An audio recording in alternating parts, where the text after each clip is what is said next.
बिस्मिल्लाहिर्रहमानिर्रहीम, अस्सलाम वालेकुम। मैं हूं अदील वराइच। आजकल ऑडियोज़ लीक और वीडियोज़ का मौसम चल रहा है, तो ऐसे में जब लाहौर में ज़िमनी इंतखाबात होने जा रहे हैं NA 133 में, जो कि नून लीग का गढ़ समझा जाता है, वहाँ पर नून लीग की जानिब से वोट ख़रीदने की एक वीडियो सामने आई है जिसने तहलका मचा दिया है। तो ऐसे में जो पाकिस्तान तहरीक इंसाफ इस इलेक्शन से ही बाहर है, उसके लिए एक बहुत बड़ा एक सियासी मौका मिला है। इलेक्शन कमीशन का भी इम्तिहान शुरू हो गया है, लेकिन ये मामला हुआ कैसे, पहले ये बताऊं मैं आपको कि NA 133 का जो ज़िमनी इलेक्शन है, ये परवेज़ मलिक साहब की वफ़ात के बाद उनकी अहलिया इसमें इलेक्शन लड़ रही है नून लीग की जानिब से। पाकिस्तान तहरीक इंसाफ के जमशेद चीमा वैसे ही इस खेल से आउट हो गए हैं। उनके कागजात नामजदगी मुस्तरद हो गए थे। किस बुनियाद पे हुए थे कि जी उनका तजवीज़ कुनिंदा जो है वो इस हल्के का रजिस्टर्ड वोटर नहीं है।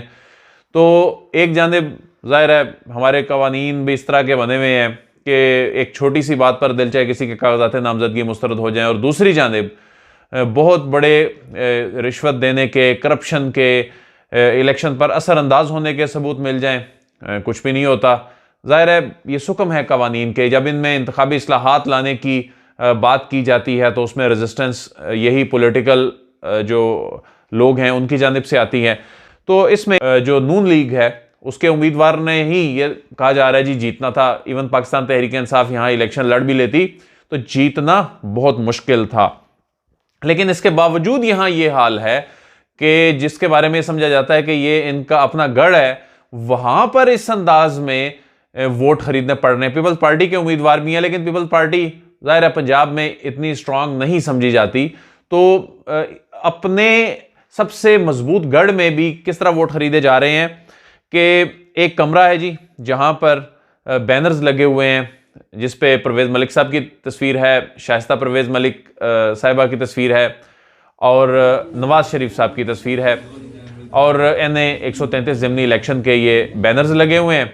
और उसमें ख़वातीन कतार में आती हैं एक एक करके, और दो लोग सामने बैठे हुए हैं, और दो लोग जो सामने बैठे हुए हैं दोनों ने मास्क पहन रखे हैं। एक के सामने लिस्ट है और रकम पड़ी हुई है, और जिस शख्स के सामने लिस्ट है वो ख़वातीन का, जब ख़वातीन एक एक करके आती हैं तो शनाख्ती कार्ड लेकर उस पे लिस्ट में उनका शनाख्ती कार्ड नंबर और नाम नोट करता है, और सामने पड़ी हुई जो रकम है साथ बैठा शख्स वो उठाकर वो ख़वातीन के हवाले करता है, और उससे पहले हल्फ लेता है, और हल्फ लेते हुए वो कुरान पाक पे ये हल्फ लिया जा रहा है बज़ाहिर, और इसमें ये कहा जा रहा है कि मैं कुरान पाक पर हाथ रख कर कहती हूँ कि 5 तारीख को मुस्लिम लीग नून को वोट दूंगी। तो अगर कोई खातून आस्था बोल रही है तो उसको कहा जा रहा है कि ऊंची आवाज़ में बोलें। तो इस तरह से ये हल्फ लेकर वोट जो हैं वो ख़रीदे जा रहे हैं, उनको रकम दी जा रही है, उनका बाकायदा इंदराज किया जा रहा है, और ये सरेआम हो रहा है। अगरचे इलेक्शन कमीशन की जानिब से ये दावा किया जा रहा है कि जी ज़ाब्ता इखलाक की बड़ी पाबंदी है, छापे भी मारे जा रहे हैं, मॉनिटरिंग टीमें भी हैं, इस तरह के मामले पे भी नोटिस ले लिया जाता है जी कि फ़लाँ का बैनर बड़ा है, फ़लाँ के जो जलसे में कोई MNA नहीं या कोई मिनिस्टर नहीं जा सकता। लेकिन जो सबसे संगीन मामला है वो ये है, जो मैं समझता हूँ कि इलेक्शन कमीशन का इम्तिहान बन गया है। ये संगीन मामला इसलिए है कि इलेक्शन एक्ट 2017 में जो शिक है 167, उसमें इसको करप्ट प्रैक्टिस कहा गया है, और रिश्वत देकर वोट खरीदने, वोट पर असरअंदाज होने को करप्ट प्रैक्टिस ये कहा गया है इलेक्शन एक्ट में।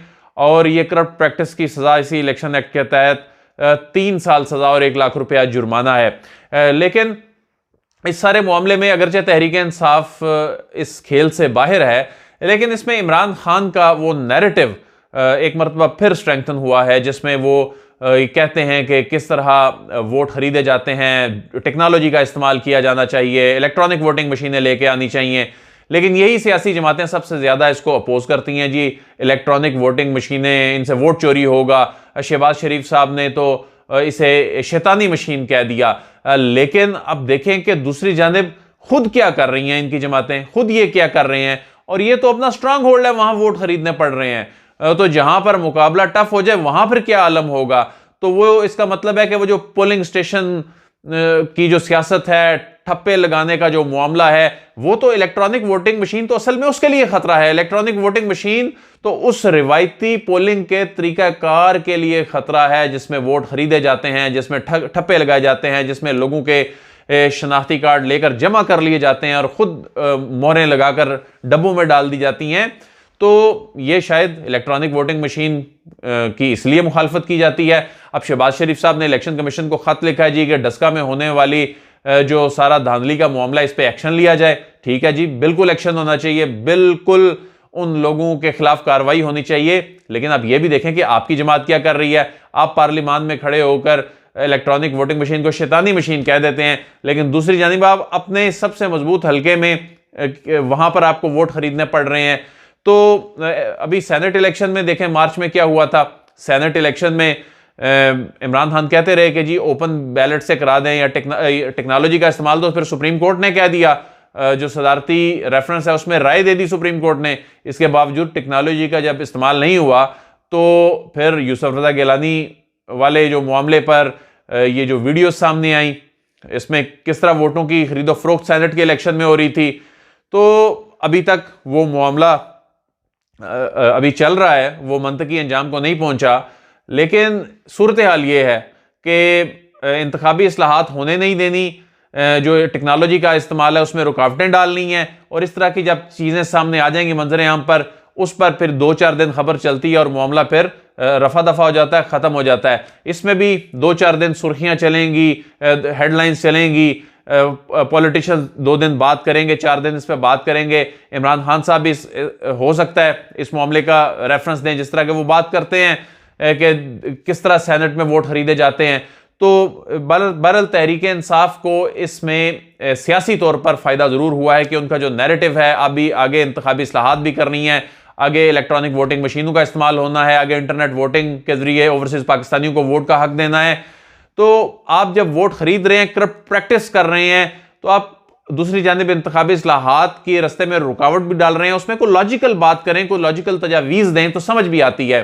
तो आप कह रहे हैं जी इससे वोट चोरी हो जाएगा, तो दूसरी जानिब आप वोट खरीद रहे हैं, इतना बड़ा गैर कानूनी काम कर रहे हैं। तो अब देखते हैं, ये बल्कि मैं समझता हूं कि PMLN का भी अपना इम्तिहान है कि वो इस हवाले से क्या करते हैं, क्या उनका जो लाया अमल होगा, इस पर किस अंदाज में आगे आकर वजाहत देते हैं। लेकिन इलेक्शन कमीशन ऑफ पाकिस्तान को इस मामले का नोटिस लेना चाहिए। Election commission of Pakistan vote को खरीदे जाने के हवाले से ज़ाहिर है आइन और कानून इस अंदाज में इजाज़त ही नहीं देता। ये जो इलेक्शंस के कवानीन में ये एक बड़ा जुर्म जो है वो गर्दाना जाता है। और लेकिन उसमें मसला यही है कि फिर वही तारीख पे तारीख पड़ती रहती है। हमारा सिस्टम ऐसा है, होता कुछ भी नहीं है, लेकिन हमारे इंतखाबी निज़ाम की असलियत जो है वो ये है। अदील वड़ाइच को इजाज़त दीजिए, आपसे फिर मुलाकात होगी। अल्लाह हाफिज़।